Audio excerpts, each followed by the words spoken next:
If you've ever wondered why you overspend in certain areas when you don't want to or when you know you shouldn't be, this episode today is for you. I'm bringing on a special guest, Maryanne, who is a spending coach. She helps women figure out the root reason why they're overspending and how to stop it. And in the episode today, we're going to talk about some of the different spending styles she sees and how to overcome it. So stay tuned.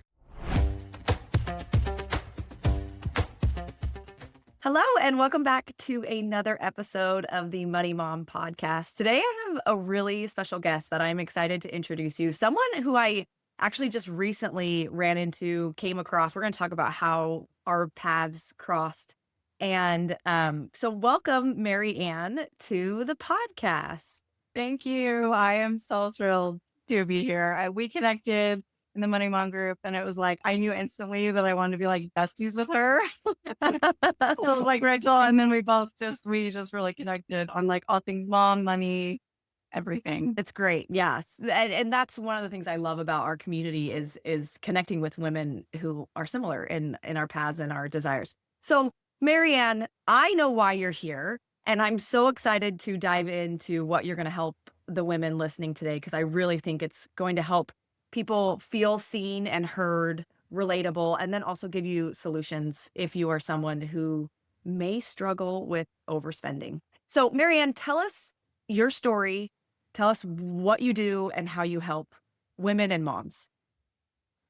So my story started out, I was in the throes of motherhood. I was working full time as a speech language pathologist. I went part time when I had my first child, and then I became a full time stay at home mom.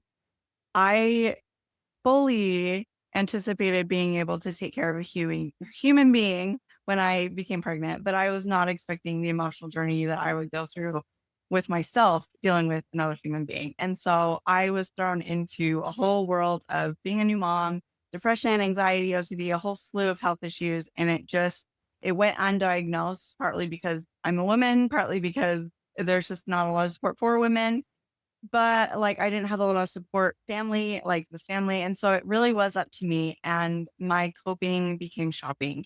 And it seemed very harmless because I wasn't buying name brands. I was spending my weekends at Ross. So it was not big a deal. And it started because I wanted to get out of the house. I was like, honey, I was waiting at the window, like, you got the kids, I'm going. Mhm, Because mhm. I just needed to get out. And at first, because my husband said, like, what's one thing you can do for you? And I was like, I have no idea. I've never been hobby driven. I've always been driven to accomplish something. And so motherhood brought that to like a screeching halt, even though you're accomplishing the world with raising kids or even just like being a woman, you're doing so much. But I didn't feel like I was accomplishing anything. And so I felt like that was the only thing I could do for me, solely for me, selfishly for me, was to go shop. Mhm. And I came back and I was just like elated. I was excited. And that became the new thing to do. And it became a weekend thing. And then it was a daily thing. And then I'd be gone all day, all night. It was an obsession. It quickly turned into an addiction, Mhm. but it wasn't as bad, I wasn't going into hundreds and thousands of dollars of debt. Got it. And so that's really where I started to realize I need to change and I want to change, but shopping feels like a need. And all that was out there was just stop spending or just make a budget. And it's like, Yep. I've tried that Yeah. and it didn't work. Yeah. And so that was the beginning. Tell us what changed. Where are you now and how did you overcome? I basically went from I don't want to give up shopping ever to I want to be able to afford childcare. I want to be able to afford house cleaning services. I want to be able to afford a massage for myself Mhm. without going back to work, without getting another job. And so I really started this mission saying to you that was like, I don't want to have to go back to work. I don't have to. My life is my kid, but I couldn't stay home either. And so the numbers weren't mapping. And Mhm. so I was like, okay, how can I do this? I've got to be able to regain control over finances. And that's where I realized, like, where's my money going? It's getting spent outside of bills and fixed expenses. It's getting spent on food and it's getting spent on shopping. Mm. And I felt like I couldn't control the food aspect. So I was like, I can look at the shopping. Yeah. That's where I saw $1,000 every month. was going to shopping. Mhm. And I went, for what? On things I don't really care about. Just get thrown in a closet, unused, because I'm not living that life anymore. I'm stuck in my pajamas from 9 to 5. Yeah, yeah, So it wasn't really doing much for me. And I'm like, I would happily put that $1,000 toward childcare, toward house cleaning services, toward getting me out of this drowning state with like daily chronic health issues that I'd been thrown into. So it was like an easy yes. It was like, mhm, I can get everything I want without giving up anything and without getting another job. So yep, that was like, I needed that mindset because everything else was like, you've got to restrict yourself, no spending, you've got to, and I'm not about that. I'd yeah, already felt restricted and like everything was taken from me. And so that was the mindset shift that happened overnight. And then everything else just fell into place because mm, it was like, the sky's the limit once you have your motivation on board. yeah. And I think, for the person who's listening to this episode, there's a whole gamut, right, that we can look at when it comes to overspending. Some people who are in, thousands of credit card debt, thousands of dollars of credit card debt because of their overspending. And then there's other people who are just using shopping as a coping mechanism when they feel overwhelmed or when they feel anxiety. And there's a whole area in between that, Yeah. right? So we're not saying in this episode like if you're off the deep end, this is for you. It's no anybody in between, right? Anybody who and when I hear your story, I think of like you're just trying to put a band-aid on a wound, right? You're just trying to cover up whatever emotions you want to cover up through shopping at Target or doing whatever you can. You're not really addressing those underlying emotions that you're struggling with. And it wasn't until you were ready to deal with those underlying emotions that you could then change your behavior. When we Absolutely. change our mind, we change our thoughts, we change our beliefs, then we change behavior. So, Right. um, so it's such a powerful thing. And so now you help women with this, right? You help women Mhm. kind of self-diagnose, Yeah. Yeah. figure So out where I they're would, at. Yeah, tell yes. us a little about that. And like to your point, I love that you said that. Like, we're not talking about the amount. We're not talking about shopping addicted, spendaholics. We're not doing that. We're also not talking about people that are trying to cope because it doesn't matter the amount. It doesn't matter like what you're buying. I focus on the why. And that's really what matters. And that's what determines what you buy, regardless of price, the reason why you buy it. And that's what determines, how much you spend is the why. And once you gain control, like you are aware of the emotions that drive your why, you're going to realize that those things aren't meeting that need. Like Right. things don't fix things. We think they do, but they don't. And that's why we keep shopping. And then the second point is, and maybe I need to go back to your question, like, what I help people with, it's helping them reclaim control over that wasted money in their finances by understanding what drives our urge to spend, like why we shop, to become unstoppable, to like overcome that urge to shop. Because I was the first one to say, I don't want to give up shopping. I don't want to give that up, but I don't want to give up the control either. Like it has full control over everything.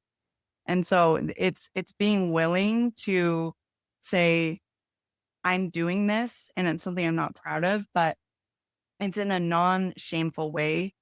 The really powerful thing about emotions, you and I are like so on board with like it's all about the emotions. So it's all about the mindset. And it's the emotions that led me to like discover this different spending types. But I felt so guilty about, and the shame was so palpable. And I would just talk to people like, do you struggle with spending? And they were like, no. I'm like, oh, it's just me. It's just me. Yeah. And then once I understood that like guilt, the feeling of shame is actually like you want to hide and withdraw. Guilt is actually you're doing something that doesn't align with your values. Mm, And so I am much more of an advocate of like, stop the shame because that keeps you stuck and it keeps you hiding. Let's go to guilt, the next emotion, and be like, why, what is this saying about your values? You're feeling guilt because you don't value what you're doing. So it's like, how can we take what you actually value, which is usually not bought in the store? It's something that usually doesn't have a price tag. Let's fill your heart, not your cart. Let's go that route. And it just mm, really changes the narrative of I'm a shopper, I'm a spender, I have no control. because it's an emotional need not being met. Yeah. And who can argue that? But Yeah. Yeah, and truthfully, when we get down to it, values are much more motivating than, emotions. If we go deeper into the value, and that's why intentional spending is so powerful, is because I can't tell somebody what they value. I can't yeah. tell someone, like, in their heart of hearts that they should value family or that they should value vacations or freedom or whatever. I can't tell you to do that, but you can figure that out for yourself. And then Mm. once you figure that out, then we can build from there. It's going to the deepest parts of our being and who we are as humans and what our souls are telling us are important to us. And when we build our foundation from that place, then behavior naturally comes. It's when our behavior mismatches with our value that there is guilt, that there is shame, and Yeah. there's a disconnect, right? Mhm. Our souls are telling us there's a disconnect. So we have to get there. So you do something really cool and you uncover people's signature spending style. And so that's why we want to bring you on the podcast today, is because I want to go through, because I've kind of helped people self-diagnose with, like, what's your money personality and where do you attract and deflect money? So Yeah. I think we're probably on a similar vein, but this specifically, you kind of specifically focus with spending and how you spend money. So will you go through that with us and kind of help us Absolutely. and help our listeners kind of like self-diagnose, okay, this is where I am and this is what I struggle with, and then give us, some solutions to help with it. Absolutely. So the reason I came up with the spending styles was it felt like emotional or spending was such a need and I couldn't just turn it on and off. And so that's where I really started to like do some inner work of like, why does this feel like such a need? I was going to therapy for other life events and I really saw the value in identifying the emotions I was feeling that I had been suppressing for 35 years of my life. Yeah. So they were all boiling to the surface. And so I started to recognize when I looked at where my money was actually going outside of bills, outside of fixed expenses, it was literally going to shoes and clothes and home decor, things that, yes, I did like and value, but I didn't really have a heartfelt desire to have them. They were just things filling my closet and they made me feel good temporarily. Mm. And so I started to see these trends that emotionally I was buying these things to make me look good on the outside when I didn't feel good on the inside. And then it was like I was buying bargains to get that high of a good deal. Mm. And then I was overbuying, especially during the pandemic. I was overbuying and overstocking on food. And that's a good thing to do to have a supply, but it's an overabundance. And then it was born out of like a scarcity mindset. And so I started to recognize that. And I really did some inner work and I realized like these are attached directly to Maslow's hierarchy of needs. We Yeah. all have these emotional needs that we need to not only survive, but to thrive. And that's why we have emotion, is because if we're not part of the tribe and hunter gatherer days, we get an emotion to get you back in the tribe. So you survive, you get back in the tribe to create relationships. That literally kept us alive.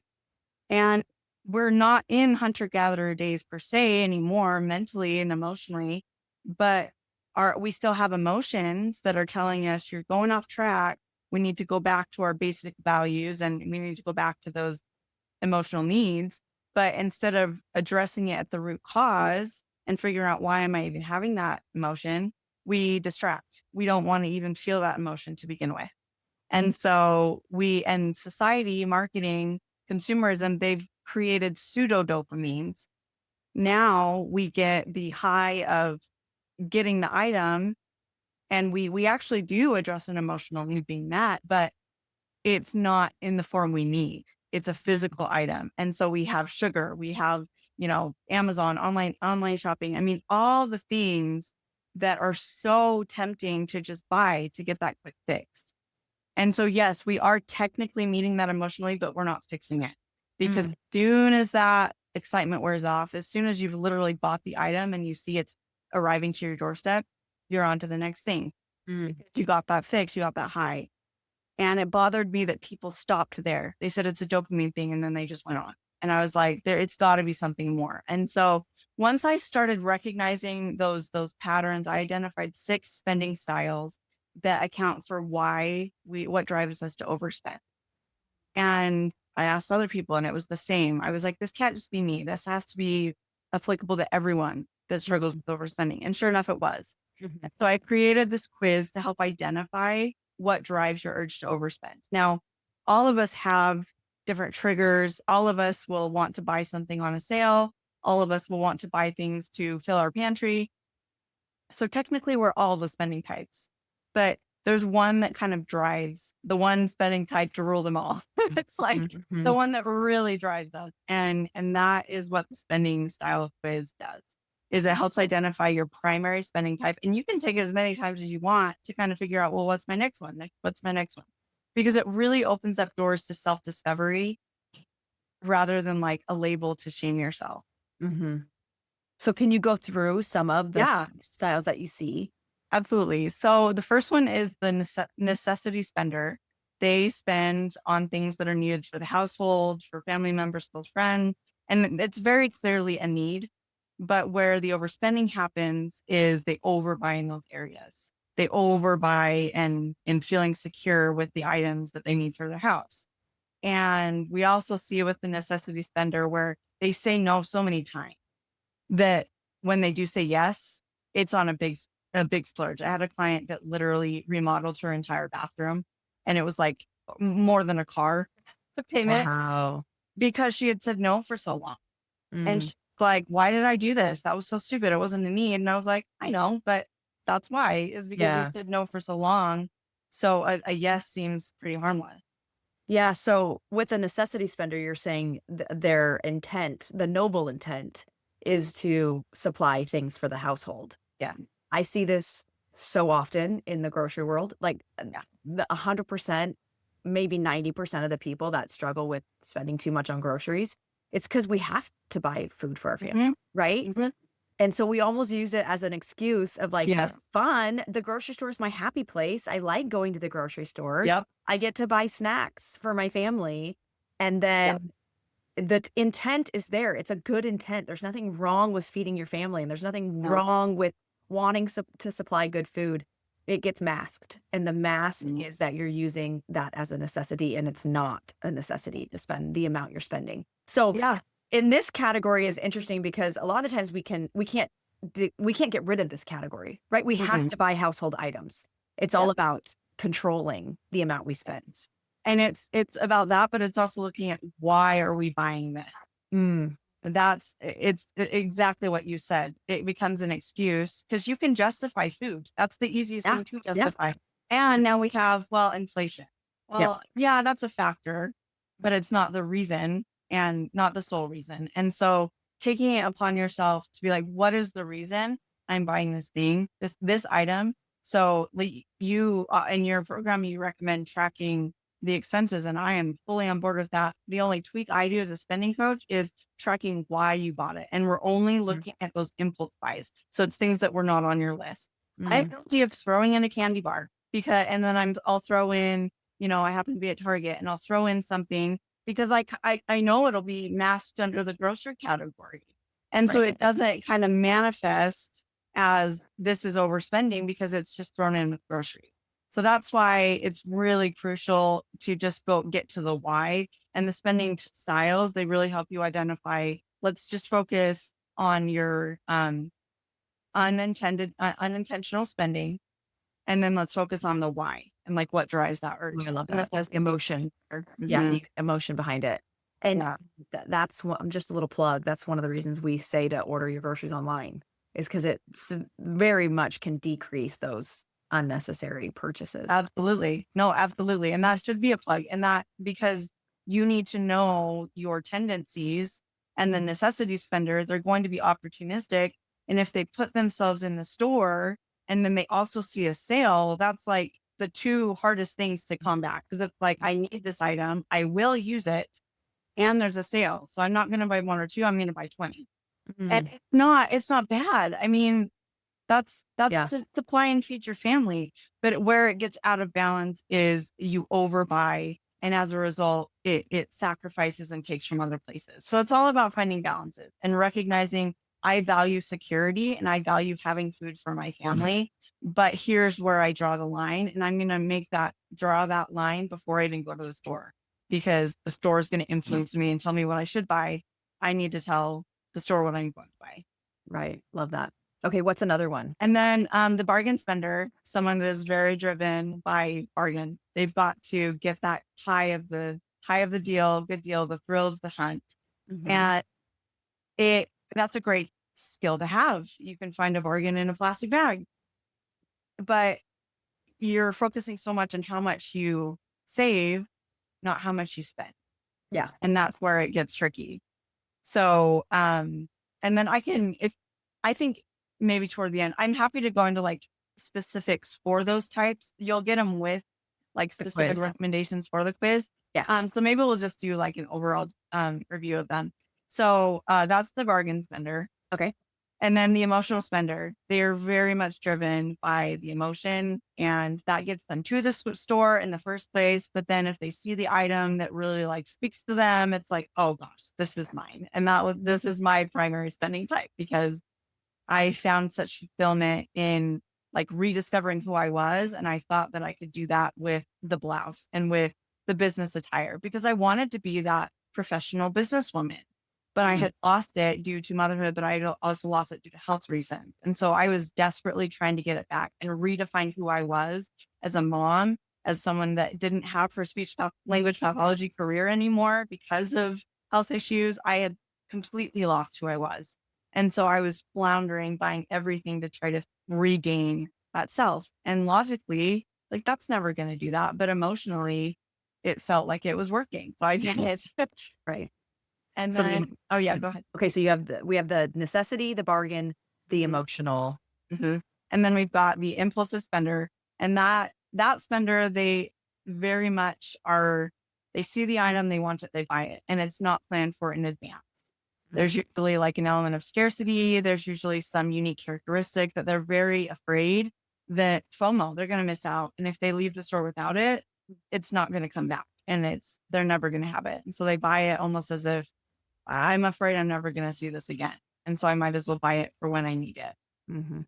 And then we've got the passive spender. They are someone that is actually not super motivated by money because they look at what money can buy them, and what money can buy them is far more important to them and motivating for them than the money itself. And so when presented with experiences, with whatever they want, it's an easy choice because they are motivated by the experience. And so they're always going to buy that. And then the saving spender is the last one. And they are someone who is constantly at war between I've got to save every dime and I've life's for living, I'll spend it all. And all of us kind of go through those periods. It's more based on like our emotions and what's going on at the time and life circumstances. But for the saving spender, it's very much cyclical and you can track it like it's on a line graph. Like they're spending, and then they're saving. And it is like after intense periods of saving, they're going to be like, forget it. I want to live my life. And then the opposite will start. So Very it's restrictive. very clear, like they're just at war and there's no in between. Hmm. Wow. And as you're saying these, I can see habits and experiences in my own life where I've done all of these, Mhm. where I've had experiences, and there's underlying causes to all of these. And so that's what you really help diagnose is saying, okay, these are the underlying causes. Now this is how we heal that.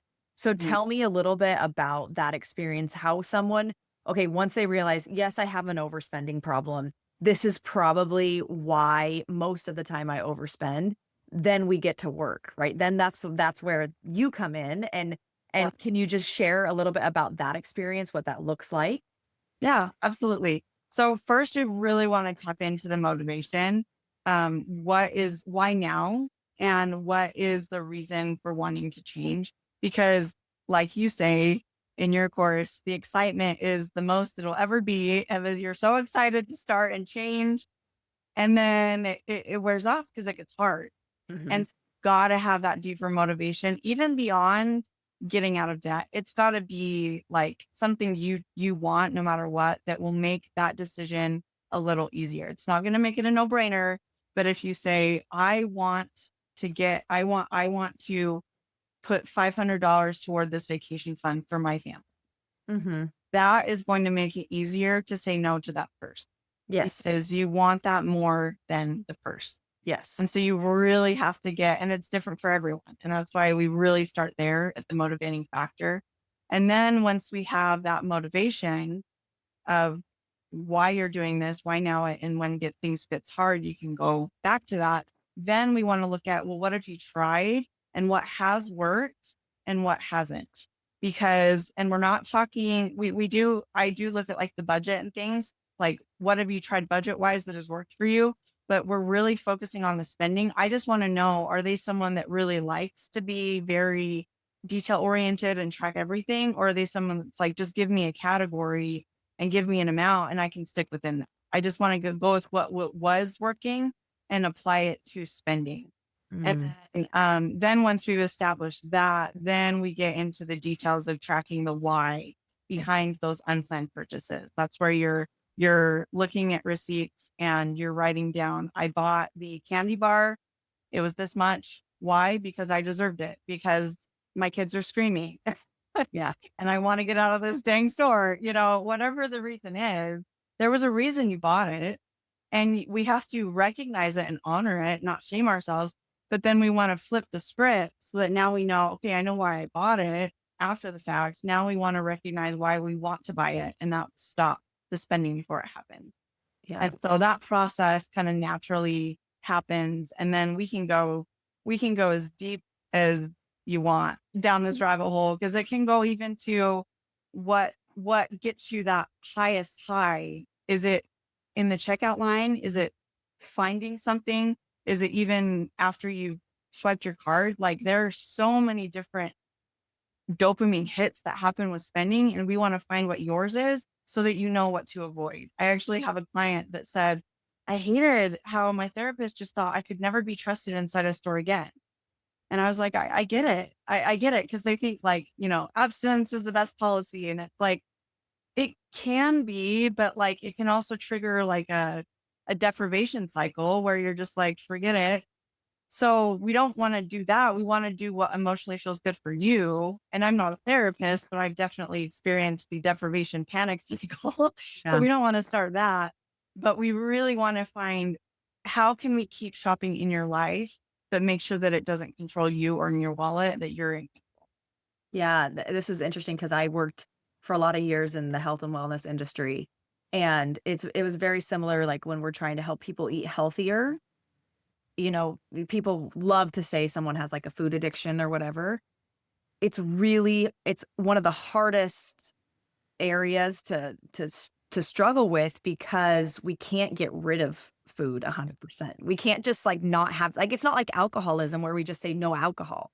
It's one of those things that we have to learn to deal with, and it's going to be in your life, and you're going to have to make decisions on the daily. I mean, we're spending money on the daily, and so you have to learn how to emotionally handle it so it doesn't rule your life, so it's not going to an extreme, but that you can look at something, you can look at the experience, you can learn from it, and then you can move forward with the correct tools to handle it correctly. And that's I mean, one of the things you're a member of the Money Mom Club, so you know that one of the things we talk about when it comes to spending is not just the act of spending our money.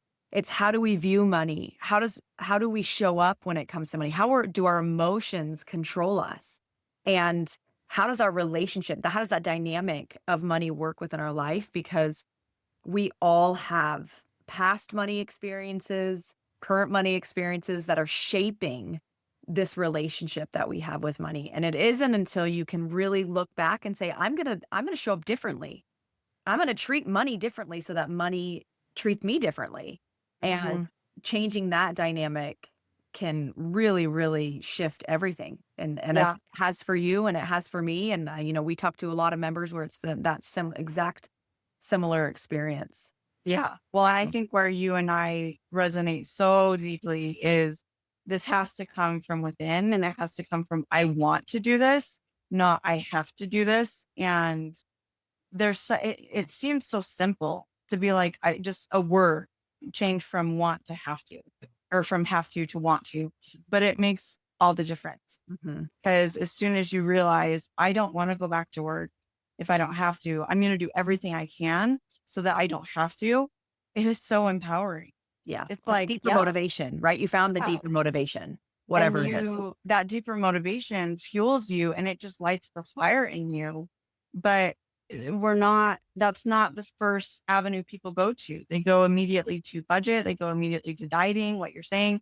They go to let's restrict, let's stop you from it. And there are elements of like factors that you need to go through. But this avenue, I see so many benefits of it. All avenues lead to the same result, but so it's so empowering. Yeah. And It's like, that's do you what wanna, like do you wanna be miserable on the journey, or do you wanna find joy in the journey? Yeah. that was me. And I was not like, it started with food. And I was like, I am not giving up my food. And then I tried diets and then I go right back. And Yeah. the same with shopping. I am not giving up shopping, Yeah. but it is taking a lot more from me than I'm willing to have it keep taking. And so that's what made the change. I love that. Well, I just wanna thank you for being here today and talking about this topic, because I do think it is one that so many people maybe don't even realize, but a lot of people do realize that, like, it may be something that they're struggling with. Is there anything else that you want to share with our listeners that maybe you didn't get to dive into as much as you wanted to? It's something, I could talk about this all day. Same with you. It's like we could talk about this all day because we're so passionate about it. But more than that, we're passionate about like what it can do for people and what it can do for women. Mm, And it's such an empowering place to be. But I think the thing that I just want to leave with is just saying that you are trying to fill a need and that need is not being met and it's not your fault. And the reason you haven't been able to change until now has not been because you're not able or capable of doing it. yeah. That's not it at all. Like you just simply haven't had the tools that work for you. And so stop shaming yourself and just start realizing, give yourself grace and realize that you do have the power within yourself to turn this around. Rachel, me, the Money Mom group, it's all just giving you the tools to empower you to make the changes because we can't make those changes for you. But until you get out of that guilt, shame, you're stopping yourself. So just Yeah. get rid of that because shame does keep us stuck. Guilt makes us realize I'm not doing something that aligns with my values. How do I find my true values? And it's resources like your group, me, just those resources are where you start. And I mean, the sky's the limit once you empower yourself that way. Yeah, and I would even say the fact that you are listening to this podcast, the fact that you clicked play, the fact that you've been here for 35 minutes shows that something, you want something to change, or you're ready for that change. So if there is a listener who wants to connect with you or take their quiz and figure out what their spending style is, we'll put the link for that in the show notes. But yeah, where can they find you? Where can they see you on social media, podcasts, all that? Yeah. So I'm on social media platforms as Become Unshoppable. That's my I business love name. that. That's My such a cool mission. name, by the way. Become Thank unshoppable. you. So Thank powerful. you. I just, forget the restriction, like Love it. learn how to overcome it and become Yes. unstoppable. So yeah, I thank you. I love it too. And that's my mission. So you can find me on all platforms that become unshoppable. I have, I have so many resources to provide for people and literally just reach out to me on whatever platform and say, hey, we connected this way. Let's chat. And I will chat your ear off. Yes. Because Yes. we're so passionate and I just want to help you help yourself.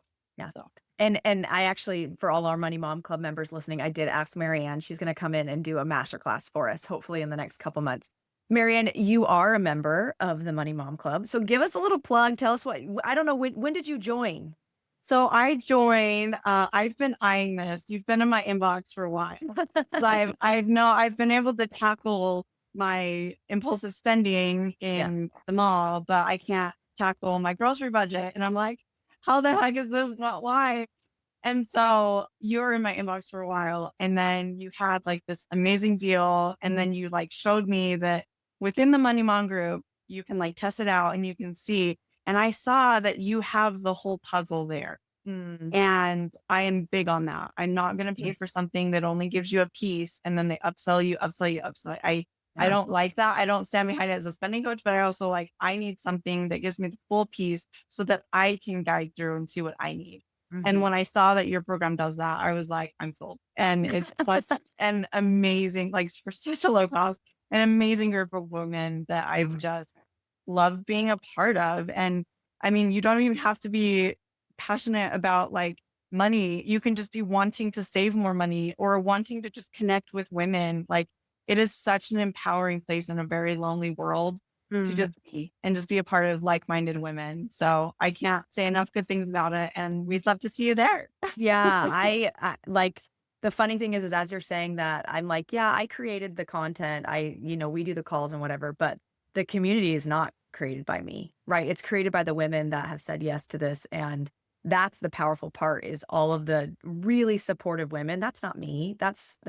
I just created the container and the right people have showed up. And it's like so fulfilling for me to run something like this and to see the change and to see the transformation that happens when a woman, because I think we have 3 men members out of the 1,400 members, we have 3 men.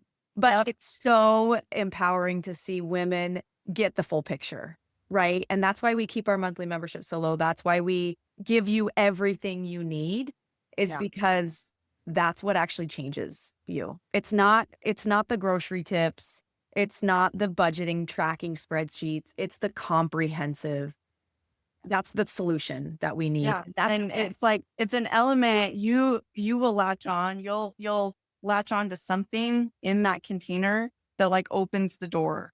Like for Yeah. you, it was groceries. For me, it was that impulsive spending on clothes, and for Mhm. others, it's different avenues. So like you have this container that accesses the whole puzzle, and for those that are interested, like they just need to help finding what their piece is to kind of unlock the rest of the puzzle. And so Yeah. it's a perfect container to join, even just to try to see it. Oh, so, Well, thank you. That was like the nicest testimonial ever oh, of that we would. course, That's really of kind. course.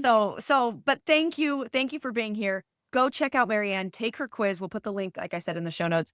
Go follow her on social media. You also have a podcast, right? The Unshop. I've had to do, I was going to do podcasts and I switched to YouTube. Oh, okay. Chronic health issues of just beating my butt. So that's in the works, but for Oh, right okay. now, it's really more Facebook group. So yeah, the Facebook group is probably the best group to join, to get more information, but and as always, just the email is the most up to date, like join me for these events. So Yeah, and obviously, if you're on her email list, then you'll find out when she drops new content and all that kind of yeah, stuff. Yeah, cool. Well, thank you so much, Maryanne. I hope people reach out to you, and thank you so much for doing the work that you do because it is so very important. thank you. Likewise.